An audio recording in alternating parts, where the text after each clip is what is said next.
So, hello. My name is Litó Walkey, for those of you who don't know me. Thank you, Stephanie and Matteo and Jonathan, for starting us off today. And also thank you, Britta and Christian, for the invitation to contribute something here today. I guess a few of the continuations, like maybe some of the specs that I will carry on with would be, and would be together alone, and thick descriptions, and very much to set things in action, or in motion, as you said, And there's other things, but I'll just pick those ones up as little like specs for us to keep on with. So I just brief introduction. I'm an artist based in Berlin, and I also teach mostly at the the University of the Arts in the dance department, and also at HCT in Berlin in the Inter-University Center for Dance. Most people, I think, here know it. And that's also where Britta and I know each other, and we were part of a teaching team in the BA program there. And I'm also doing my PhD in performance practices in Gothenburg, so that's also happening. My work operates collaboratively. I guess I would interchange that also with collectively, but let me just say collaboratively for now, through writing and choreographic practices that take the form of performance, publishing, and collective study situations. So brief intro examples. A performance that's recently happening for me, is a duo with Boris Hauff that brings together two long-term practices and projects, a languaging practice, performative languaging and electronic music duo that we've been doing for the past year. So that's just an example of a performative thing. An example of a publication is this orange one that's here under Jonathan's notebook. Yes, thank you. This Fantasies Art, which was just produced, well, not just produced, it was produced in 2021 by the Reading Edge Library in Stockholm as part of a project on publishing and choreography initiated by Isabella Borsica. And the publication is also designed by Sara Kaman and was created with others that I'm not going to now name all the names. The idea was we printed it with just 120 copies, and we sent it out to 60 people who are engaged with thinking around reading, thinking, and activating ideas around publication and choreography and how these two interchange. Then just to say, beyond exchange with students and situations like this today, an example of collective study situations, two currently significant ones for me. Both of these came out of, so they are relationships that came out of this publication, just to point at the possible ongoingness of publishing. One of them is a collaboration with author Kate Briggs, whose book This Little Art is here, and she also published a book called The Long Form. So I've been working closely with Kate Briggs on in relation to compositions of longing, and also together, and organizations of energies, and I've been working with her also with her Rotterdam-based publishing and learning collective, and so that's an ongoing important relation that's come out of that. And another one, just to name and give a little taste of where I am, is a group called Withing, which is a group of 6 women artists that met in the context of a language-based artistic research gathering. And we've been working for the past 2 years creating collective scores for each other to look at the interaction between bodying and languaging, and creating scores where we can write and move and create apart and together. So how can we be accordioning, in some sense, of composing through these scores? So I would just wanted to mention a few of those things as an introduction to the kinds of things I'm doing. I'd say the performances and publishing and collective study situations, all of them live and breathe through the question of how processes of writing that move with others and movements that write with others, human and beyond human, compose from one form to another. How do they reflect relational transformation? How can they be lingered with longer in such a way as to compose short pieces that can keep moving? And I think I failed to mention the name of Kate's collective, which is a very cool name, called Short Pieces That Move. So there's a connection there of how to make small pieces in order to keep longing in many senses of longing. And how can these short pieces keep moving, but also how can they be reapplied and repracticed as propositions, as poems, or as stories to be reperformed? So that's the ground of what I'm doing. I wanted now to get us started with, to suggest a little tuning in where everyone can do it. We're going to do a tiny bit of writing. There's loose pieces of paper, but you can also do it in your notebook. There's also extra pens if you need. So this is just to, I'll talk us through this little task. The task is coming from a book called The Hundreds, which is also here. And I'm going to just talk us through it. It will be a short thing. And just to preface that it's completely okay if you're not familiar with this, if you don't know exactly what I mean. The negotiation of the significance of the task and how to do it is part of what the task is. And as long as you just do it in your way, there's no wrong way to do it. Yeah, and it's mostly, this is just for you. You can also do it in another language if you prefer. A little trace of it will get carried on to something else we're doing later, but you don't have to be busy with that now. So as I said, this is coming from Lauren Berlin and Kathleen Stewart's book called The Hundreds. And if everyone is ready, I will just take us through it. So the first thing is to ask you to think. I'm going to time us for 4 minutes of writing. If you can think of all the resonances that ordinary holds for you. So all the resonances, whatever resonance means to you, that ordinary holds. So that, holds. So whatever ordinary, however you connect to ordinary, what are the resonances that ordinary holds for you? So going into that in whichever form or language you want for 4 minutes.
Okay. All right. The dog told us it's 4 minutes. So if you could just take a second to look over what you've written, and if you could circle one resonance that you've referred to. Maybe you referred to it with a word or a sentence, whatever form, but try to just pull out one of the resonances that might have come up in your writing and make a circle around it.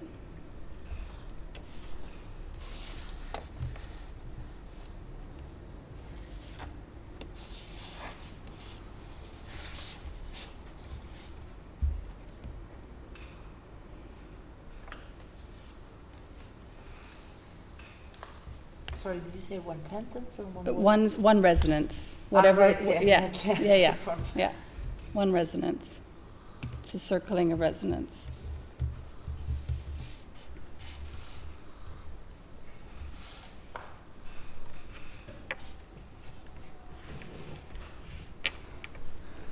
So we're tuning into how to make selections. Not nothing. Speaking of emotion. Okay, and then if you could, with this one circled resonance now, another stretch of 4 minutes to write a scene from this resonance. And again, what is a scene for you? If it's a visual scene, if it's a social scene, tableau vivant, whatever scene, what comes up to you in relation to scene, and also from the resonance that you've selected, what is the scene that it suggests to you? And the original task is asking for you to write a scene until your language lapses.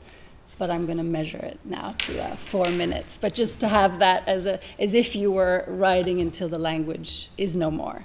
Yeah. So you can let your writing go for 4 minutes.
Okay, let's say the language has lapsed for now.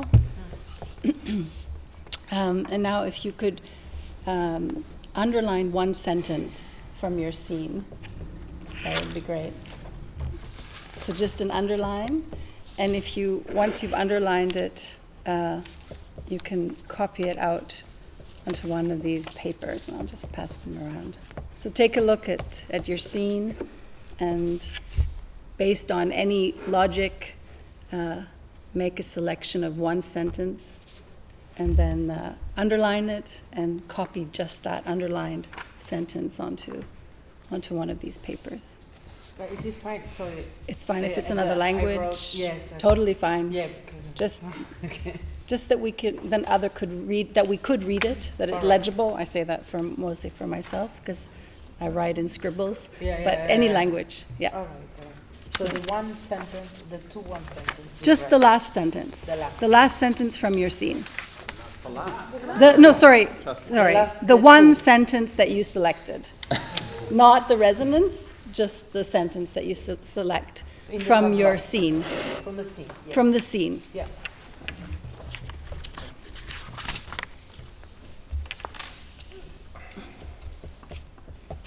Yeah.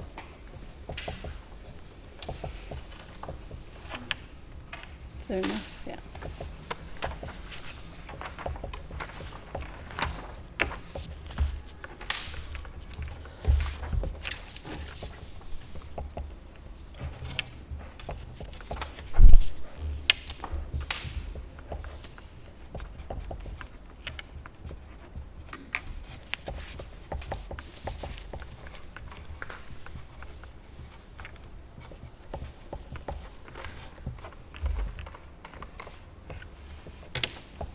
Okay, thank you for that tuning in and way of just getting connected to your own thinking, maybe, guided through this particular shape.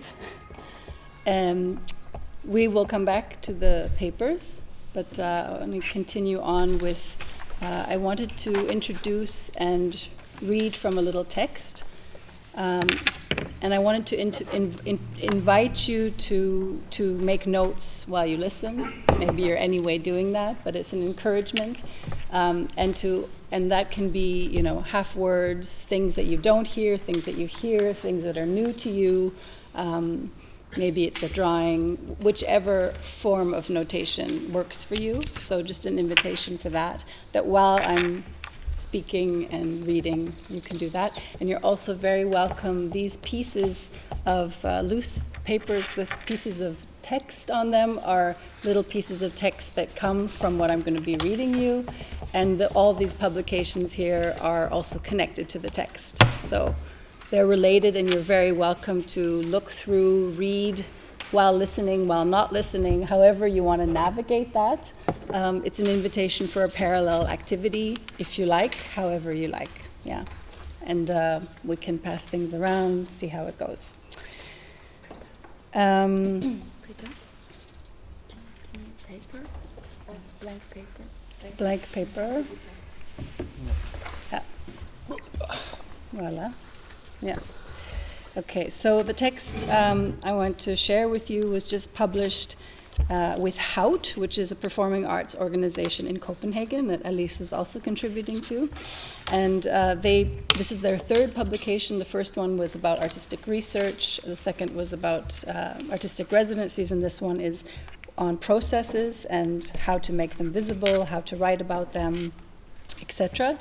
So for my contribution to this, I started it as a writing exercise or experiment of scooping backwards So to scoop backwards from a particular notion or word or term of interest.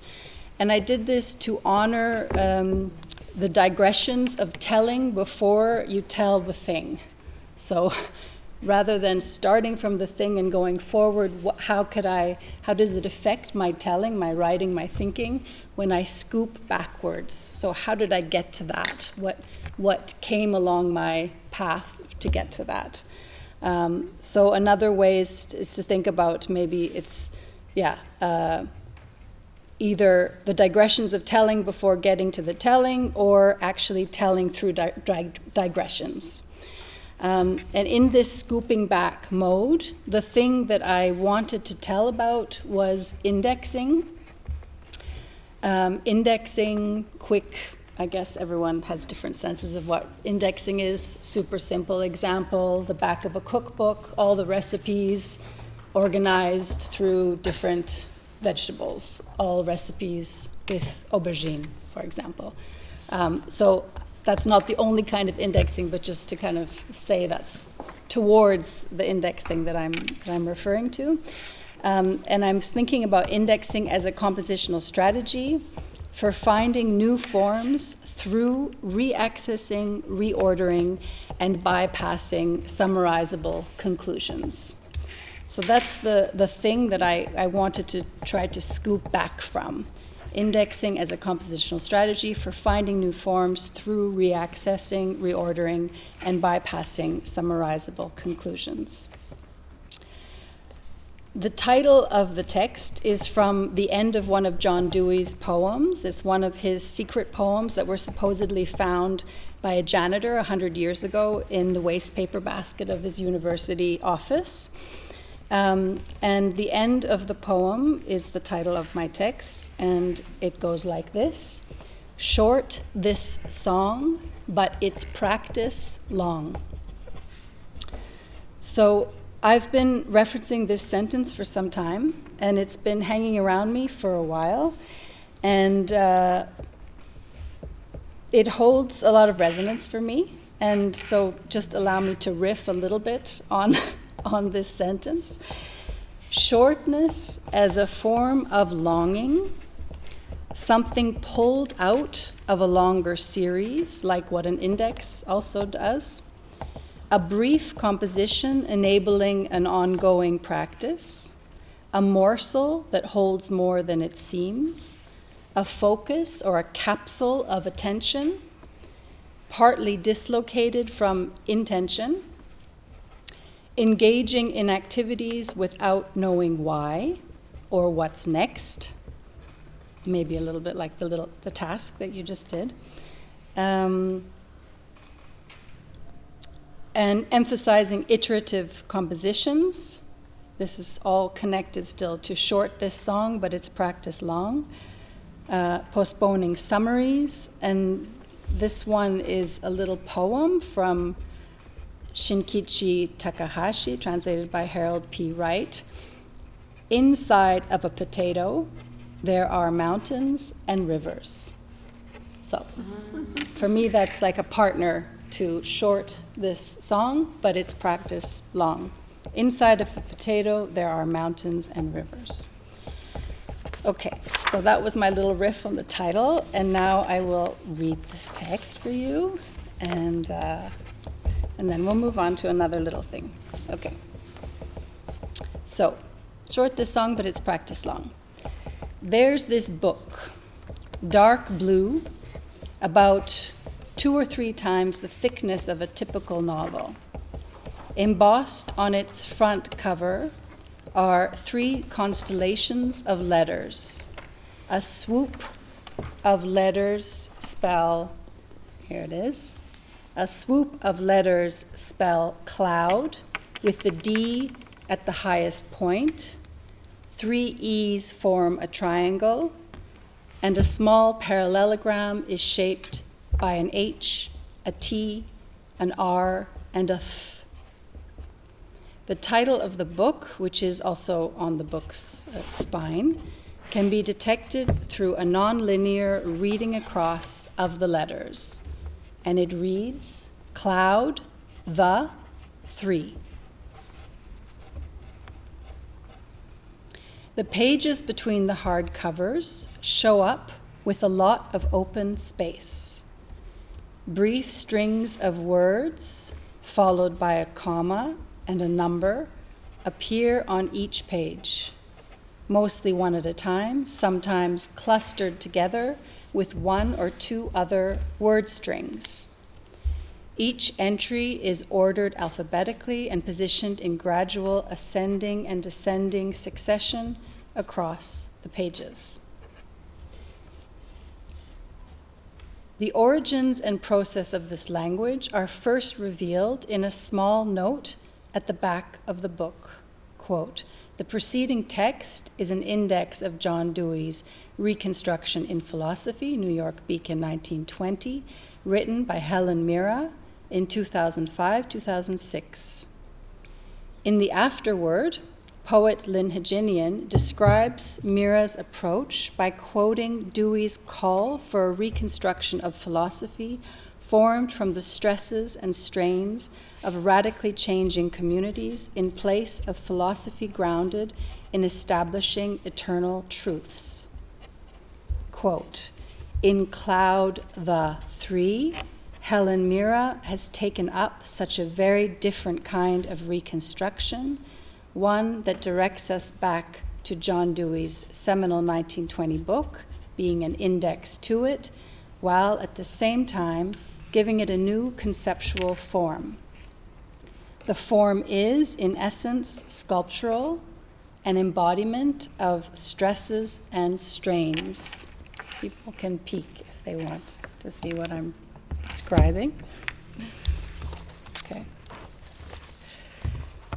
So, pulled out from one place, John Dewey's book, and set apart into the spaces of the pages in Mira's book, each of these small pieces of language hold together a briefness, a lightness, and an energy of interruption. They perform an inherent pressure of presence in the moment, while indicating back towards the larger body of philosophical work they came from. They also appear as seeds or as prompts towards the further proliferation of thoughts and actions.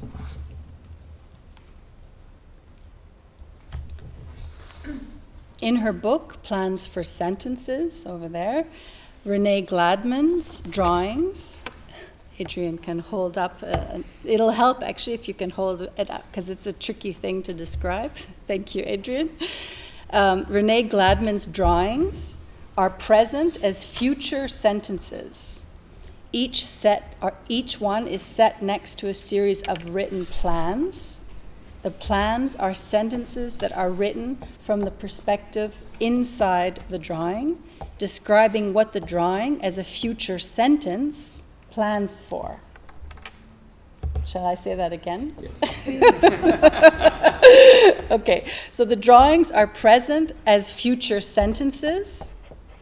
Each is set next to a series of written plans, and the plans are sentences that are written from the perspective inside the drawing, as if to write how the drawing plans to become a sentence. So the book is called Plans for Sentences. Okay. As Gladman introduces, these sentences, they will begin having already been sentences somewhere else, and this will mark their afterlife, and this will be their debut. So it's a trace like an afterlife, but it's also a marking of a beginning.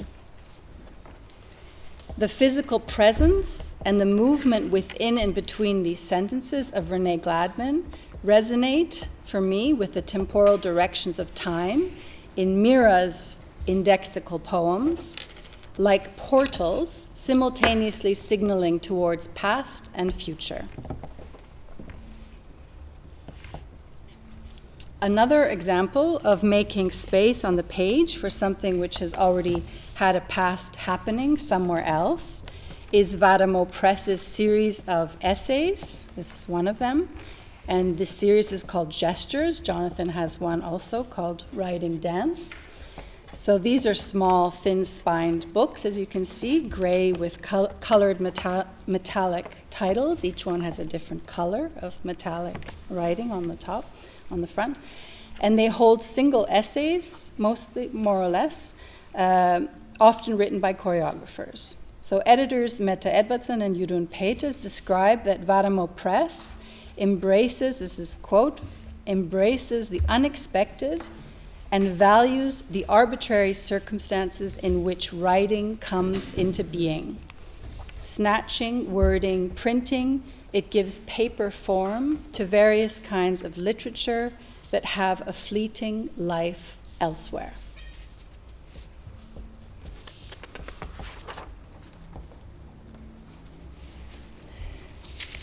Cloud, wait, where am I? Hold on.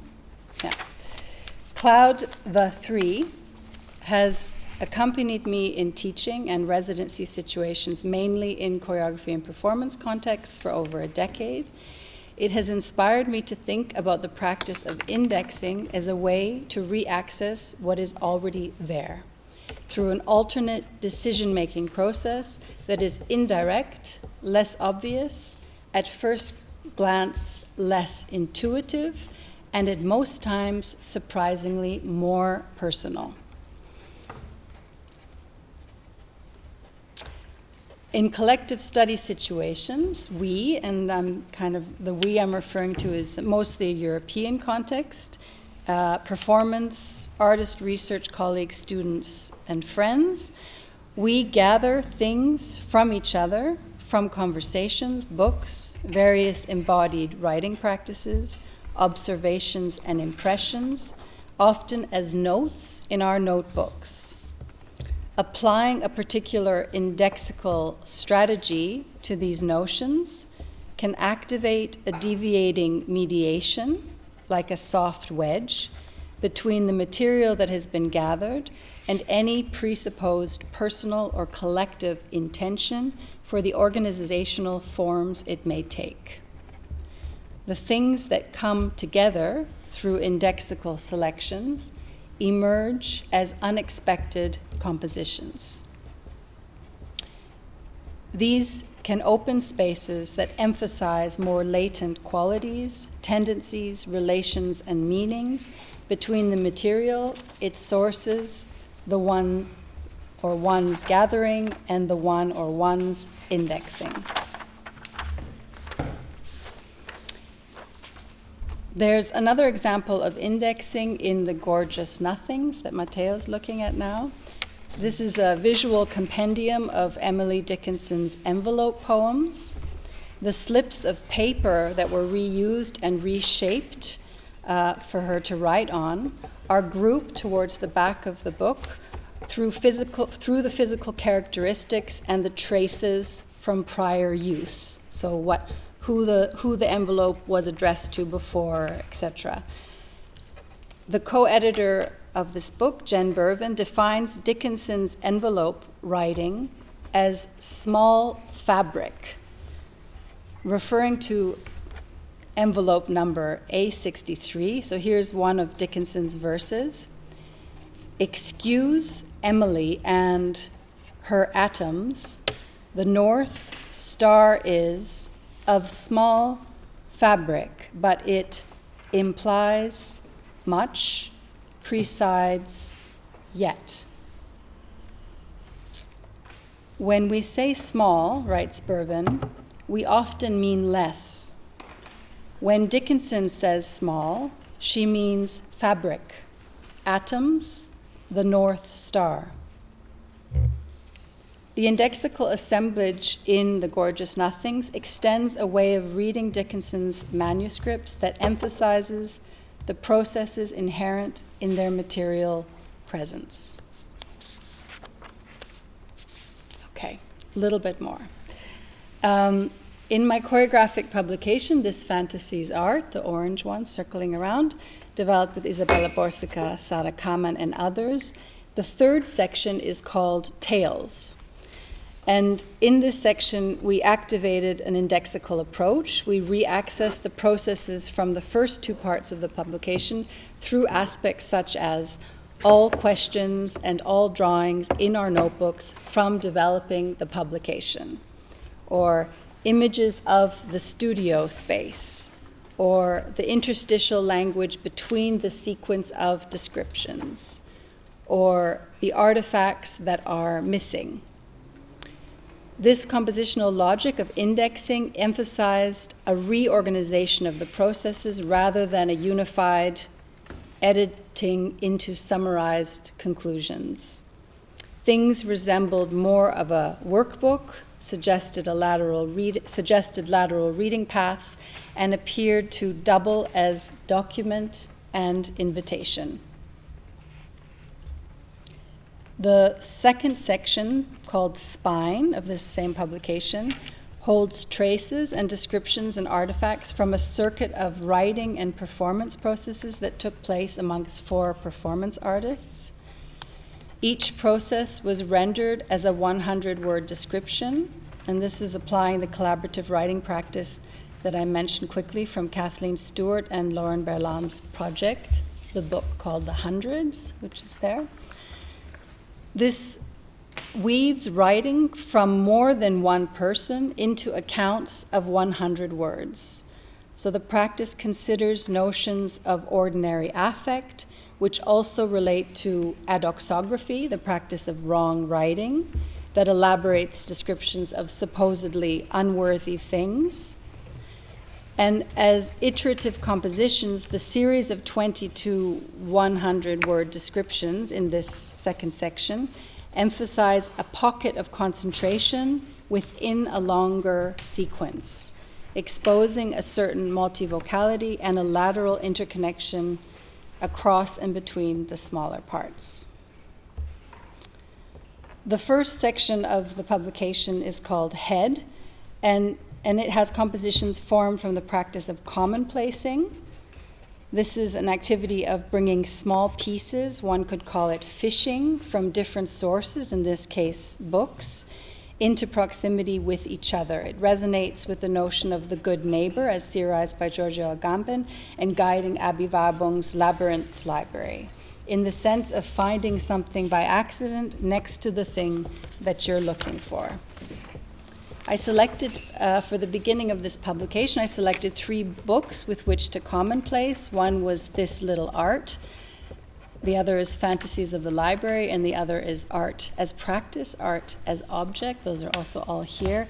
And this practice and these compositions that I created through commonplacing gave an entrance to the collaborative process that followed, and the 3 book titles also formed the title of the publication. This Fantasies Art.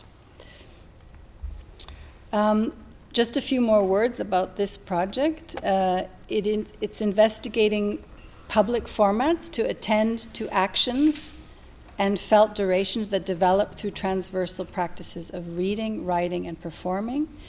It connects to the practice of publishing as a transmission of relays, publishing as an ongoing social gesture, as a relationship that lasts over time, an intimacy, and a collective learning process. The sessions of shared practice gatherings that extended and continue to extend from the publication propose to meet it through its own processes, asking how can the traces of its own making be intensified? How do we consider notions of documentation and representation as performative actions of reaccessibility? How do we energize compositional procedures of invitation, translation, and transmission as effective circulations of relational poetics? Okay, that's the end of the text. Thanks for listening. I don't know how much I succeeded in this scooping back, and I started to elaborate towards the end more about this project, this publication project, but basically, I mean, it gave me a chance to emphasize the many practices inside. So practices folded inside of practices, folded inside of practices. So that's kind of what started to come up from this exercise for myself.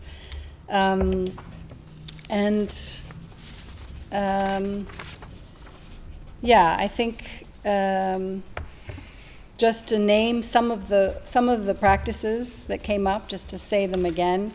There's the reading across, the lateral reading, compositions on the page, embodiment of looking back to give new form, the focus and the practice and the work with small pieces, unexpected compositions, collaborative writing, and withing or writing with others writing.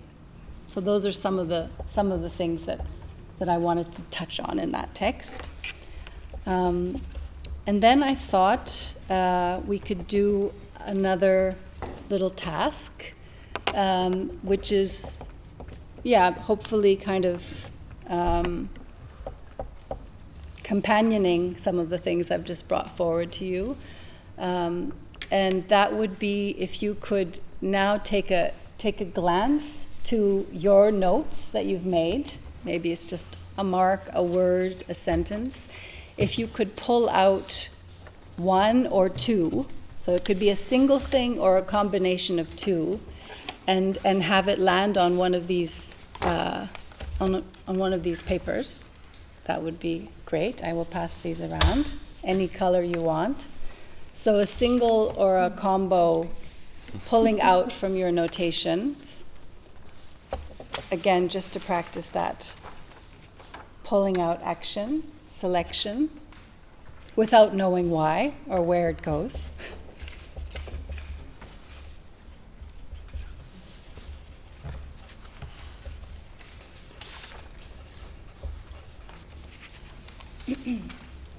One sentence. Yeah, or it can also just be a single word, any kind of notation. From the whole thing. From all the things that came together now. Yeah, yeah.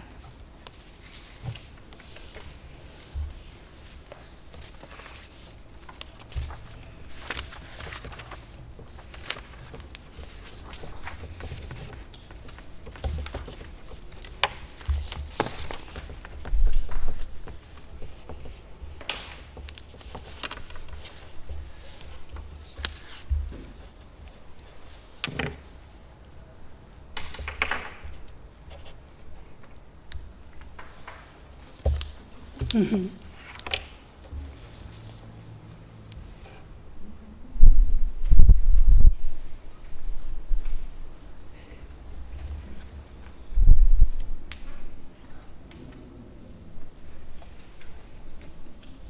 Okay, so you can leave the paper now once you're done with it. I wanted to propose everyone to take one of these ones, these already printed pieces. I think there's 10 of them repeated, so there's 20. I have more if we need. Take one that you're drawn to or the one that happens to be in front of you.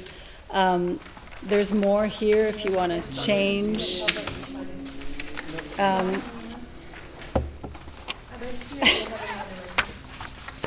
Anyone want this one? Anyone want this one? So I'll say what we're doing. If you can take one that you're drawn to, and there's these beautiful colored tapes here, and if you could take a moment to find a place for one of these pieces of this piece of language that you have here in front of you, and find a place for it in the room, and tape it there. So see what the language is calling you to, what kind of space the language is calling you to find, or go to a place in the room that is interesting to you and see how you might want to tape the language. So you find a space for it, find a place for it. It might wrap around the corner of a wall. It might be under the piano. Just taking a minute, and then tape it if you need to. One of these. One of these, Yeah, and then just this. What should we do? Just find a place that resonates for you in relation to the language and the space. Yes. Yeah, sorry. Yeah. Because I Yeah. distracted.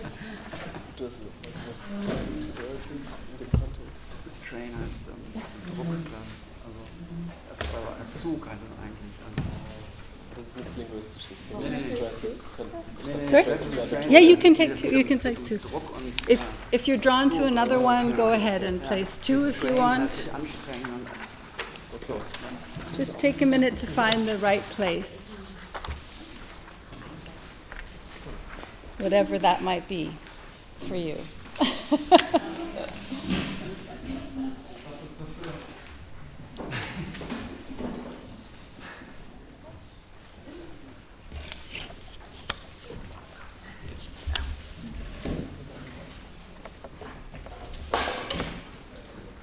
And once you've placed yours, you can also take a minute to look around and see where the other ones have landed.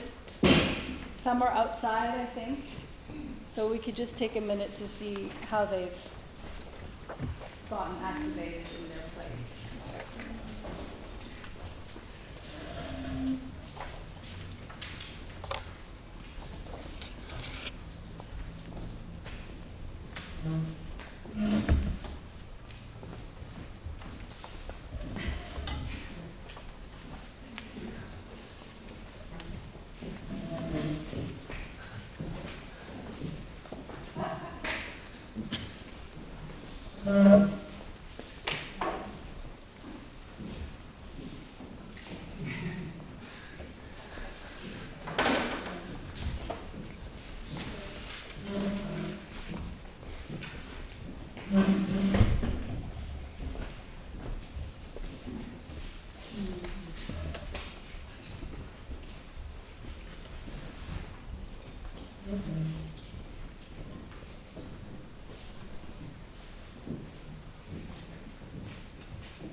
Fantastic.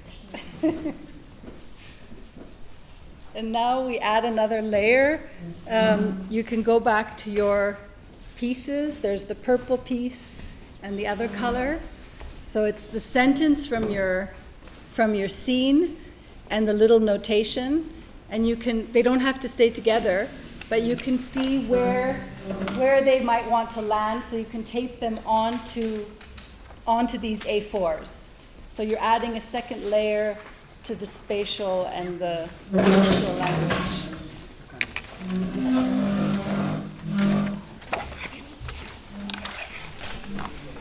And you can put one on top of somebody else's or with somebody else's. You don't have to stay. Yeah. Is this flat? How is this? Do you have little pieces of text? Then you can see where it makes an interesting sense for you of where you want to put them on top of the A4 that's existing. Yeah. Should they be together? They don't have to be together, no.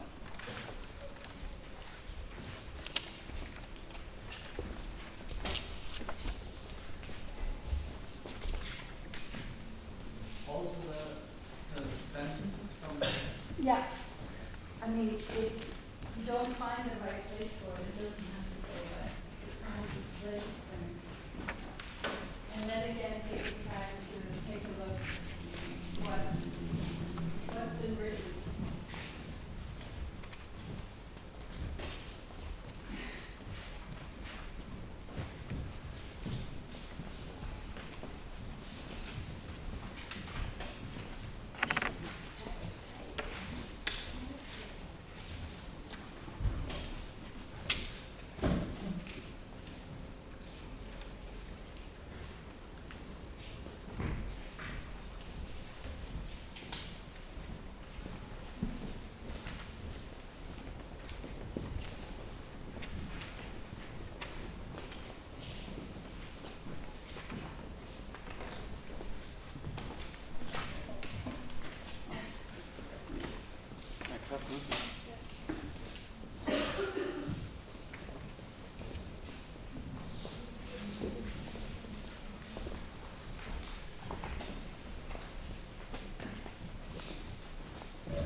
So maybe we can leave these in the space for the day. Perhaps we'll have to take down the projector one so we can take a picture before we take it down.